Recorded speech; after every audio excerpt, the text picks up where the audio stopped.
Hello guys, അങ്ങനെ നമ്മൾ കാത്തിരുന്ന മോസ്റ്റ് അവൈറ്റഡ് മൂവി ജനനായകൻ അങ്ങനെ റിലീസിന് എത്തിയിരിക്കുകയാണ്. നമ്മുടെ honourable chief minister of Tamil Nadu C Joseph വിജയുടെ ഏറ്റവും അവസാനത്തെ സിനിമയാണ്.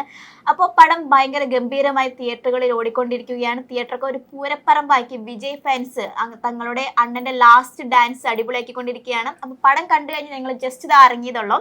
അപ്പൊ എങ്ങനെയുണ്ടായിരുന്നു? പടത്തിലേക്ക് നടക്കാം അല്ലെ? എങ്ങനെയുണ്ടായിരുന്നു പടം കണ്ടിട്ട്? സിനിമനെ കുറിച്ച് പറയുകയാണെങ്കിൽ ഒരുപാട് എക്സ്പെക്ടേഷൻ വെച്ച് പോയിട്ടുള്ള ഒരു സിനിമ തന്നെയാണ്. നമുക്ക് എൻജോയ് ചെയ്യാൻ പറ്റുമോ എന്ന് ചോദിച്ചു കഴിഞ്ഞാൽ അത് ചിലപ്പോൾ ഒരു ക്വസ്റ്റ്യൻ മാർക്കായിരിക്കാം. പക്ഷെ എന്നാൽ പോലും വിജയുടേതായിട്ടുള്ള ഒരു ലാൻഡ്മാർക്ക് അവിടെ സൃഷ്ടിച്ചിട്ടുണ്ട്. ഡാൻസ് ഒക്കെ എനിക്ക് നല്ല രീതിയിൽ ഇഷ്ടപ്പെട്ടു. ഡാൻസ് ആയാലും പാട്ടായാലും നല്ല രീതിയിൽ നമുക്ക് ഫസ്റ്റ് തന്നെ പോസിറ്റീവ്സിലേക്ക് കടക്കാന്ന് പറയുമ്പോൾ അതൊക്കെ നല്ല രീതിയിൽ തന്നെയാണ് മുന്നോട്ട് പോയിട്ടുള്ളത്. പിന്നെ പറയുകയാണെങ്കിൽ നമ്മൾ വിജയുടെ ഒരു നോർമൽ സിനിമ, അതായത് കുറച്ച് ഒരു പൊളിറ്റിക്സിന്റെ രീതിയിൽ, അതുപോലെ തന്നെ ഒരു സിസ്റ്റർ ലവ്, അതുപോലെ ഒരു മദർ ലവ് നമ്മൾ എക്സ്പെക്ട് ചെയ്യുന്ന രീതിയിൽ തന്നെയാണ് കഥ പോകുന്നത്. എന്തൊക്കെ പറഞ്ഞാലും നമ്മൾ വിജയ് ഫാൻസ് ആയതുകൊണ്ട് തന്നെ ആ ഒരു എക്സ്പെക്ടേഷൻസ് മീറ്റ് ചെയ്തതെന്ന് ചോദിച്ചു കഴിഞ്ഞാൽ അത്ര അങ്ങോട്ട് മീറ്റ് ചെയ്യാൻ പറ്റിയിട്ടില്ല. പക്ഷെ എനിക്ക് തോന്നുന്നു നല്ലൊരു കളക്ഷൻ കിട്ടാൻ ചാൻസ് ഉള്ള ഒരു സിനിമ തന്നെയാണ്. എന്തുകൊണ്ടാന്ന് വെച്ചാൽ വിജയുടെ ലാസ്റ്റ് സിനിമയാണ്. അപ്പം ഒരുപാട് ബ്രില്യൻ വർക്കുകൾ ചെയ്തിട്ടുള്ള ഒരു സിനിമയാണെന്ന് എനിക്ക് തോന്നി. ഇപ്പം ഇലക്ഷന് മുന്നോടിയായിട്ട് ഇറങ്ങേണ്ട ഒരു സിനിമ കൂടിയായിരുന്നു ഈ ജനനായകൻ. പക്ഷെ അത് ബാൻ ചെയ്യുന്ന ഒരു അവസ്ഥയും പിന്നെ അത് ഇലക്ഷൻ കഴിഞ്ഞിട്ട് ഇറങ്ങിയത് കൊണ്ടും നമുക്ക് കാണുമ്പോൾ ഏകദേശം മനസ്സിലാവുന്നുണ്ട്. അതായത് ഇത് ഇലക്ഷന് മുന്നോടിയായിട്ട് ഇറങ്ങുന്ന ഒരു സിനിമയായിരുന്നെങ്കിൽ ഒരുപാട് ബ്രില്യൻ വർക്ക് നടന്നിട്ടുള്ള ഒരു സിനിമ കൂടിയായിരുന്നു. മാത്രമല്ല, ഈ ഒരു സിനിമ പലരും ടെലിഗ്രാമിലൂടെ കണ്ടും കഴിഞ്ഞു. അത് ലീക്കായ ഒരു പ്രിന്റും കൂടി ആയിരുന്നു. ആ പ്രിന്റ് പിന്നെ ഇറങ്ങുമ്പോൾ നമുക്ക് സക്സസ്ഫുൾ ആവോ എന്നൊരു ഡൗട്ട് പലർക്കും വരും. പക്ഷേ ഈ ഒരു സിനിമയുടെ റിലീസ് പ്രഖ്യാപിച്ചു കഴിഞ്ഞ് മിനിറ്റുകൾക്കകം ഫുൾ ടിക്കറ്റുകളും വിറ്റ് പോകുന്ന ഒരു കാഴ്ചയാണ് കാണുന്നത്. നമ്മുടെ കേരളത്തിൽ ഉൾപ്പെടെയാണ് കേട്ടോ പറയുന്നത്.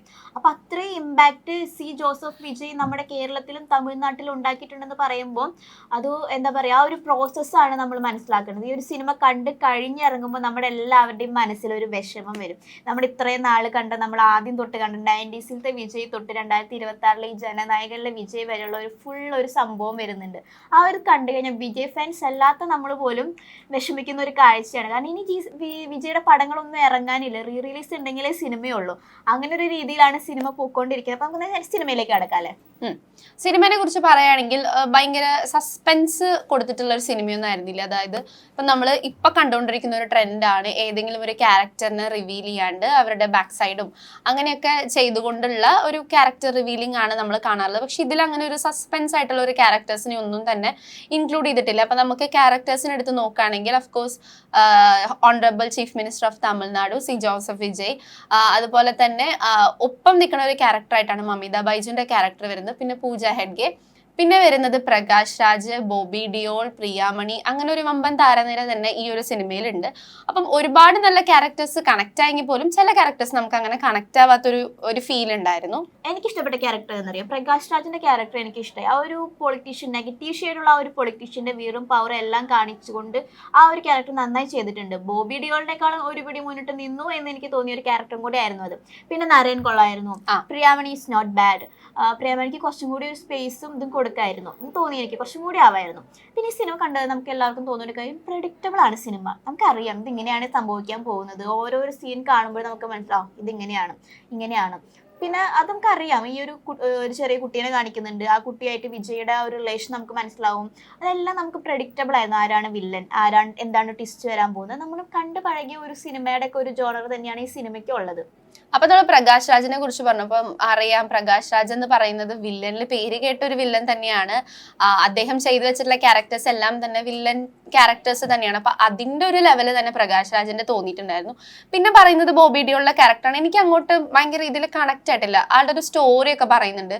അപ്പൊ ആ സ്റ്റോറി പറയുമ്പം എന്തിനാണ് പിന്നെ ഈ ഒരു വില്ലൻ റോളിലേക്ക് വരുന്നത് എന്ന് നമുക്ക് തോന്നും. കാരണം അതൊരു എന്താ പറയുക, ഒരു മീനിങ് ഫുൾ ആയിട്ടുള്ള ഒരു റോളായിട്ട് എനിക്ക് തോന്നിയില്ല. അതായത് ഇപ്പം ഒരു കണക്ഷൻ ഇല്ലാത്ത പോലെ, ഒരു കണക്ഷൻ നമുക്ക് കിട്ടുന്നില്ല. ഇതിങ്ങനെ കണക്ട് ചെയ്ത് എന്താ ഇങ്ങനെ ആ ഒരു സംഭവം ഉണ്ടല്ലോ. അപ്പൊ ബോബി ഡിയോളിന്റെ ക്യാരക്ടർ എനിക്ക് അങ്ങോട്ട് അത്ര ഒരു കിട്ടിയതുപോലെ എനിക്ക് തോന്നിയില്ല. ഇനിയിപ്പോൾ പറയുകയാണെങ്കിൽ പ്രിയാമണിയുടെ ക്യാരക്ടർ ചെറിയ റോളേ ഉള്ളൂ, കുഞ്ഞു റോളേ ഉള്ളൂ.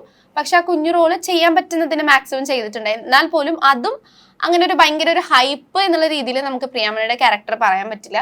പിന്നെ നമുക്ക് പറയേണ്ടത് മമിത ബൈജുവിന്റെ ക്യാരക്ടറാണ്. മമിത ബൈജുവിന്റെ കാര്യം നമ്മൾ പറയുകയാണെങ്കിൽ കരിയറിലെ തന്നെ ഏറ്റവും വലിയൊരു ഓപ്പർച്യൂണിറ്റിയാണ് കിട്ടിയിരിക്കുന്നത് മമിത ബൈജുക്ക്. അത് നമുക്ക് പറയേണ്ടി വരും. കാരണം വിജയുടെ കൂടെ ഒരു സിനിമ അഭിനയിക്കുന്നു, അതായത് നമ്മുടെ മലയാളം ആക്ട്രസ് അങ്ങനെ തമിഴ് ഇൻഡസ്ട്രിയിലേക്ക് കയറുന്നതും, അതും വിജയുടെ കൂടെ ഒരു സിനിമ അഭിനയിക്കുന്നു. ഇപ്പൊ റീസെന്റ് ഇനി ഇറങ്ങാൻ പോകുന്നത് സൂര്യയുടെ കൂടെ, അതേപോലെ തന്നെ ധനുഷിന്റെ കൂടെ അഭിനയിച്ചു കഴിഞ്ഞു. അപ്പൊ അങ്ങനെ വമ്പൻ താരനിരയുടെ കൂടെയാണ് ഇപ്പൊ മമിത ബൈജു അഭിനയിച്ചുകൊണ്ടിരിക്കുന്നത്. അപ്പൊ കരിയർ ബിൽഡിന് എന്തുകൊണ്ടും നല്ലൊരു സിനിമ തന്നെയാണ് ജനനായകൻ. പക്ഷെ നമുക്കറിയാം വിജയുടെ സിനിമയിൽ കുറച്ച് ക്യൂട്ട്നെസ് എന്തായാലും ഉണ്ടാവും. പക്ഷെ മമിതയുടെ ക്യാരക്ടർ നോക്കുകയാണെങ്കിൽ കുറച്ച് ക്യൂട്ട്നെസ് കൂടിപ്പോയോ എന്ന് തോന്നുന്ന രീതിയിലാണ്, നമുക്ക് പ്രഡിക്റ്റ് ചെയ്യുന്ന രീതിയിൽ തന്നെയാണ് മമിതയുടെ ക്യാരക്ടർ പോയിക്കൊണ്ടിരിക്കുന്നത്. പക്ഷെ കുറച്ച് ക്യൂട്ട്നെസ്സും അതൊരു ഇച്ചിരി ഓവറായ പോലെയാണ് എനിക്ക് തോന്നിയത്. പിന്നെ പറയുകയാണെന്നുണ്ടെങ്കിൽ നമ്മുടെ ഈ സിനിമയിൽ AI ഒരുപാട് കളികളുണ്ട്. AI കൊണ്ട് മാത്രം ഒരു സിനിമ ഉണ്ടാക്കാൻ പറ്റുമെന്ന് വെച്ചിട്ടുണ്ടെങ്കിൽ പകുതി വരെ AI കൊണ്ട് സിനിമ ഉണ്ടാക്കാമെന്ന് തോന്നിയ ഒരു സിനിമ കൂടിയായിരുന്നു. ആസ് യൂഷ്വലി ഇതൊരു റീമേക്ക് മൂവിയാണ്, ബാലയുടെ ഒരു തെലുങ്ക് സിനിമയുടെ മൂവിയാണ്. വിനോദാണ് അതിൻ്റെ ഡയറക്ടർ. അപ്പം നമുക്ക് ഊഹിക്കാം ഏത് രീതി വരെ ആയിരിക്കും അതിൻ്റെ ഒരു സ്റ്റാൻഡേർഡ് ഉണ്ടാവാന്നുള്ളത്. അതുകൊണ്ട് തന്നെ AI ഒരുപാട് പരമാവധി ഉപയോഗിച്ചിട്ടുണ്ടെന്ന് തോന്നി. പക്ഷെ അത്രയും വേണ്ടായിരുന്നു. ഒരുപാട് കൺഫ്യൂഷൻസ് ആണ് ഫൈറ്റ് വരുമ്പോഴൊക്കെ. ഫൈറ്റൊക്കെ നമുക്ക് ചില സിനിമയിൽ കാണുമ്പോൾ ഇതാണ് ഫൈറ്റ് നമ്മൾ പല സിനിമയും വിജയുടെ കണ്ട് നോക്കിയിരുന്നിട്ടുണ്ട്. പക്ഷേ ഈ സിനിമയിലേക്ക് എന്തൊക്കെയോ ബഹളം സംഭവിക്കുന്നത്, എന്തൊക്കെയോ കാട്ടിക്കൂട്ടുന്നുള്ള രീതിയാണ് ഫൈറ്റ് വന്നിരിക്കുന്നത്. അതെനിക്ക് ഇത്തിരി ബാഡ് അടിച്ചു. കാരണം വിജയുടെ അവസാനത്തെ സിനിമയായിരുന്നു, കുറച്ചും കൂടി അവർക്ക് ഗംഭീരമാക്കാമെന്ന് തോന്നി. ഓക്കെ, ജസ്റ്റ് കുഴപ്പമില്ല, നമുക്കൊരു റീമേക്ക് മൂവിയാണ്, നമുക്ക് വേറെ ഒന്നും പറയാൻ പറ്റില്ല. അതെ, ഒന്നും കണക്ട് ആവാത്ത രീതിയിലുള്ള ഫൈറ്റുകളായിരുന്നു പലതും ഉണ്ടായിരുന്നത്. പിന്നെ നമ്മൾ വേറൊരു ക്യാരക്ടറിനെ നോക്കുകയാണെങ്കിൽ ഗൗതം വാസുദേവ് മേനോന്റെ ഒരു ക്യാരക്ടർ ഉണ്ട്. അദ്ദേഹത്തിന്റെ ഒരു ചെറിയ റോള് തന്നെയായിരുന്നു, ഒരു പോലീസ് ഓഫീസറിന്റെ ക്യാരക്ടറാണ് ചെയ്യുന്നത്. അതും നമുക്ക് ഏകദേശം പ്രഡിക്റ്റ് ചെയ്യാവുന്ന ഒരു ക്യാരക്ടർ തന്നെയായിരുന്നു. അദ്ദേഹത്തിന് പിന്നെ എന്ത് സംഭവിക്കും എന്നുള്ള ക്വസ്റ്റ്യൻ ഒക്കെ എന്തായാലും നമുക്ക് ആൻസർ ഓൾറെഡി നമുക്ക് സിനിമ കാണുമ്പോൾ തന്നെ മനസ്സിലാവും. അതായത് ഫസ്റ്റ് നമുക്ക് മനസ്സിലാവുന്ന രീതിയിലാണ് പോകുന്നത്. എന്നാൽ പോലും അദ്ദേഹത്തിന്റെ ലെവലിൽ നല്ല രീതിയിൽ തന്നെ ചെയ്തിട്ടുണ്ട് ഗൗതം വാസുദേവ് മേനോന്റെ. പിന്നെ ഈ പറയുന്ന പോലെ ആർട്ടിഫിഷ്യൽ ഇന്റലിജൻസ് കുറച്ച് ഓവറായിരുന്നു. നമുക്ക് അങ്ങോട്ട് എന്തൊക്കെയോ നടക്കുന്നു എന്നുള്ള രീതിയിലുള്ള സംഭവങ്ങളാണ്. കാരണം ഇതൊക്കെ നടക്കുമോ, അതായത് ഒരു ഫാന്റസി പോലെയാണ് പലതും തോന്നിയിട്ടുണ്ടായിരുന്നത്. ഇതൊക്കെ കുറച്ച് ഓവർ അല്ലേ എന്ന് വരെ നമുക്ക് തോന്നിപ്പോകും ചില സീനൊക്കെ കണ്ടു കഴിഞ്ഞാൽ. പിന്നെ നമുക്ക് നോക്കുകയാണെങ്കിൽ മ്യൂസിക് ഡയറക്ടറിനെ അറിയാം, അനിരുദ്ധിന്റെ മ്യൂസിക് ആണ് വന്നിട്ടുള്ളത്. അപ്പം ആ അനിരുദ്ധിന്റെ മ്യൂസിക്കിന്റെ ഒരു അനിരുദ്ധ് വിജയ് കോംബോ എന്തായാലും ഹിറ്റ് ആയിട്ടുള്ള ഒരു കോംബോ തന്നെയാണ്. ആ കോംബോ എന്തായാലും വർക്ക്ഔട്ട് ചെയ്തിട്ടുണ്ട്. നമ്മളിപ്പം തളപതി കച്ചേരി എന്ന് പറയുന്ന സോങ് ഒക്കെ നല്ല രീതിയിൽ കൊണ്ടാടിയിട്ടുള്ള ഒരു സോങ് തന്നെയാണ്. അപ്പൊ അതുപോലെ തന്നെ സോങ്ങുകൾക്ക് നല്ല രീതിയിലുള്ള സോങ്സ് തന്നെയാണ് കൊടുത്തിട്ടുള്ളത്. 2 സോങ്ങും എന്തോ ഉള്ളൂ, പക്ഷെ ആ 2 സോങ്സും നല്ല സോങ്സ് തന്നെയാണ്. ഈ ജനനായകനെ കുറിച്ച് പറയുകയാണെന്നുണ്ടെങ്കിൽ ഈ സിനിമ 2 വട്ടെങ്കിലും കണ്ടവരുണ്ടാവും. കാരണം ഇതൊരു ബാൻ ചെയ്ത പടം ആയതുകൊണ്ട് തന്നെ ടെലഗ്രാമിലും പല മീഡിയസ് വഴിയും ഈ ഒരു സിനിമയുടെ ഫസ്റ്റ് പതിപ്പ്, അതായത് സെൻസർ ചെയ്യണേക്കാളും മുന്നുള്ള ഒരു പതിപ്പ് നമ്മളെല്ലാവരും കണ്ടിട്ടുണ്ടാവും. പൊതുവേ ഇത് എല്ലാവരുടെയും ലീക്ക് ആയിക്കൊണ്ടിരുന്ന ഒരു സിനിമ കൂടിയായിരുന്നു. പിന്നെയാണ് അത് കട്ട് ചെയ്തിട്ട് പിന്നെ ഒരു പോർഷൻ ഇറങ്ങുന്നത്. അപ്പം ആ കട്ട് ചെയ്ത ഭാഗങ്ങളുടെയും ഈ കഴിഞ്ഞ ഭാഗങ്ങളുടെയും തമ്മിലുള്ള ഒരു കമ്പാരിസൺ ഉണ്ട്. കുറേ മാറ്റങ്ങൾ അവർ വരുത്തിയിട്ടുണ്ട് ആ സിനിമയിൽ. പിന്നെ എടുത്ത് പറയേണ്ട ഒരു കാര്യം, വിജയുടെ പൊളിറ്റിക്സിനെ കുറച്ചും കൂടി ബൂസ്റ്റ് ചെയ്യാൻ നോക്കിയിട്ടുണ്ടായിരുന്നു. ഇലക്ഷന് മുന്നാണ്, അതുകൊണ്ട് തന്നെ വിജയുടെ പൊളിറ്റിക്സിനെയും വിജയുടെ പാർട്ടീനെയും കുറച്ചും കൂടി ബൂസ്റ്റ് ചെയ്യാൻ നോക്കിയിട്ടുള്ള ഒരു മൂവി കൂടിയായിരുന്നു. ആ ഭാഗങ്ങളൊക്കെയാണ് കൂടുതലായിട്ടും നമ്മൾ ഈ സിനിമയിൽ നിന്ന് കട്ട് ചെയ്ത് കളഞ്ഞേക്കണേ. കാരണം വിജയുടെ കയ്യിലൊരു ടാറ്റു ഉണ്ടായിരുന്നു. ആ ടാറ്റുവിൽ നമ്മൾ ചെറിയ മാറ്റങ്ങൾ വരുത്തിയിട്ടുണ്ട്. അതേപോലെ തന്നെ പിന്നെ എവിടെയായിരുന്നു മാറ്റം ഉണ്ടായിരുന്നത്? പിന്നെ പറയുന്നത് നമുക്കറിയാം ടൈറ്റിൽ കാർഡ് തന്നെയാണ്. ടൈറ്റിൽ കാർഡ് എല്ലാവരും എക്സ്പെക്ട് ചെയ്ത ടൈറ്റിൽ കാർഡ് തന്നെയാണ്. ഇപ്പം തളപതി വിജയ് എന്നാണ് കൊടുക്കുന്നതെങ്കിൽ ഇപ്പോൾ honourable chief minister of Tamil Nadu അല്ലെങ്കിൽ honourable chief minister C Joseph Vijay എന്നാണ് ടൈറ്റിൽ കാർഡ് വന്നിട്ടുള്ളത്. അപ്പം അതെനിക്ക് തോന്നുന്നു വിജയ് ഫാൻസ് എന്തായാലും തിയേറ്ററിൽ പോയിട്ട് തന്നെ എക്സ്പീരിയൻസ് ചെയ്യണം. ആ ഒരു level of title card presentation എന്തായാലും വിജയുടെ കുറച്ചൊരു ഹൈപ്പ് നിൽക്കുന്ന ഒരു പ്രസന്റേഷൻ തന്നെയാണ്.